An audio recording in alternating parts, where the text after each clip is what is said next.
ব্রিটিশের বিচার ব্যবস্থা 54 বছর দেখেছেন, খুন বন্ধ হয় নাই, চাঁদাবাজি বন্ধ হয় নাই, টেন্ডারবাজি বন্ধ হয় নাই, দুর্নীতি বন্ধ হয় নাই, ইফটিজিং বন্ধ হয় নাই, ধর্ষণ বন্ধ হয় নাই, মানুষ জানের নিরাপত্তা পায় নাই, মুক্তিযুদ্ধের চেতনা, সাম্য মানবিক মর্যাদা, সামাজিক সুবিচার প্রতিষ্ঠা পায় নাই।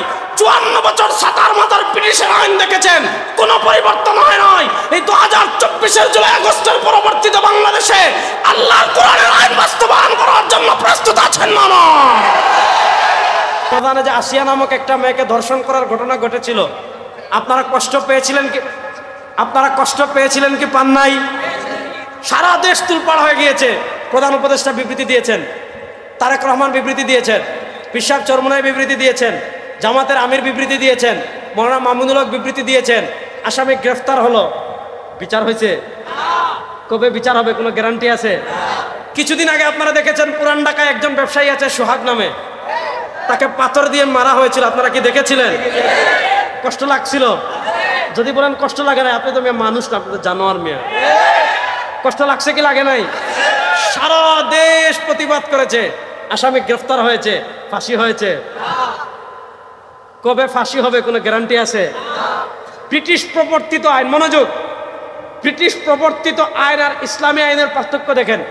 ব্রিটিশ প্রবর্তিত আইনে একজন অপরাধ করেছে, তাকে গ্রেফতার করবেন, গ্রেফতার করার পর শাস্তি দিতে 30 বছরও লাগতে পারে, 40 বছরও লাগতে পারে, 50 বছরও লাগতে পারে, 60 বছরও লাগতে পারে।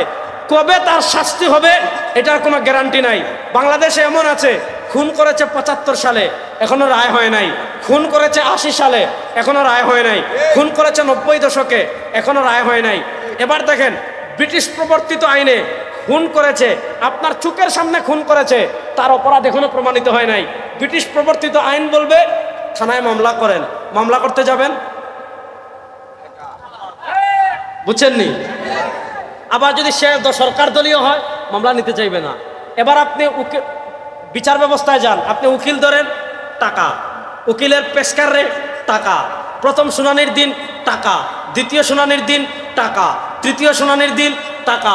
1 বছর শুনানি হলো, লাখ টাকার কাছাকাছি খরচ, রায় দেয় না। নিম্ন আদালত থেকে যান হাইকোর্টে, আবার উকিল ধরেন, আবার টাকা, আবার শুনানি, আবার টাকা। 1 বছর যায়, 2 বছর যায়, 3 বছর যায়, 10 বছর যায়, 12 বছর পরে রায় দেয়। রায় দেওয়ার পর আবার সুপ্রিম কোর্টে আপিল, আবার টাকা। বেচারা কই কিরে, বাইরেও হারাইলাম, বাইরে তো আর পাবো না, ছেলে হারাইলাম, ছেলেকে তো আর পাবো না। আর দুনিয়ার স্বাভাবিক নিয়ম ভাই, আপনার কবরে যখন ঘাস উঠে যাবে, আপনার হাড্ডি কুষ্ঠ চর্বি যখন মাটির সাথে মিশে যাবে, আপনার আত্মীয় স্বজন আপনাকে আর মনে রাখবে না। এটাই বাস্তবায়ন, এটাই হলো বাস্তব কথা। এখন মানুষের মায়াও কমে যায় যে ধর বাইরেও হারাইছি, এখন টাকাও হারাচ্ছি, সব কিছু হারাচ্ছি, তখন আর কি করে, আর মামলার খবর নেয় না। এখন যে খুন করেছে সে তো রাজনৈতিক, তার অভিভাবক আছে, তার তো বড় অভিভাবক আছে, তার কালো টাকা আছে, তার পেশি শক্তি আছে, সে দুর্নীতি করে 1000 কোটি টাকা কামিয়েছে, বাস টাকা পয়সা দিয়ে সুর হয়ে ঢুকে ডাকাইত হয়ে বের হয়। এই আইন দিয়ে ইসলাম কি বলে? ইসলাম বলে আজকে সন্ধ্যায় আপনি খুন করেছেন, এশার সময় প্রমাণিত হয়ে গিয়েছে আপনি খুনি, আর কোনো আপিল চলবে না। আন্নান নাফসা বিন নাফসি ওয়াল আইনা বিল আইনি ওয়াল আনফা বিল আনফি ওয়াল উযুনা বিস উযুনি ওয়াস সিন্না বিস সিন্নি ওয়াল জুরুহা কিসাস। ইসলাম বলে আজকে সন্ধ্যায় আপনি খুন করেছেন, এশার সময় প্রমাণিত হয়েছে, এশার সময় আপনি যেভাবে খুন করেছেন ওইভাবে আপনাকে খুন করা হবে। আপনি পাথর দিয়ে হত্যা করেছেন, সুরাতে উদ্যানে সারা জাতির সামনে আপনাকে পাথর মেরে হত্যা করা হবে। আপনি আরেকজনের মাথা ফাটিয়েছেন, সুরাতে উদ্যানে আপনার মাথা ফাটানো হবে। আপনি আরেকজনের দাঁত ভেঙেছেন, আপনার দাঁত ভেঙে দেওয়া হবে। আপনি আরেকজনের চোখ কানা করেছেন, আপনার চোখও কানা করে দেওয়া হবে। মনে করেন আসিয়ারে যে লোক দর্শন করেছিল, যদি সুরাতে উদ্যানে ইসলাম বলে বুক পর্যন্ত গর্ত করেন, এরপর পাথর মেরে হত্যা করেন, বলেন সন্ধ্যার মধ্যে যদি তারা হত্যা করা হইতো ওইভাবে, ওই যে পাপিষ্ঠ জানোয়ারেরা আমার ভাই সোহাগকে পাথর মেরে হত্যা করেছিল, তাদেরকে যদি ওই দিন রাত্রে সুরাতে উদ্যানে জাতির সামনে লাইভ করে পাথর মেরে হত্যা করতো, বাংলাদেশে কোনো বাপের বাচ্চা দ্বিতীয়বার আর খুন করার সাহস করতো? আর আরেকজনের সম্ভ্রমে হাত দেওয়ার সাহস করতো? এই ব্রিটিশ প্রবর্তিত আইন 52 বছর দেখেছেন। এই ব্রিটিশ প্রবর্তিত আইন এই দেশে, আমি সব জায়গায় বলি, ব্রিটিশ প্রবর্তিত আইন দিয়ে মানুষের ন্যায় বিচার করা দূরের কথা মিয়া, পশু পাখির ন্যায় বিচার প্রতিষ্ঠা করা যাবে না।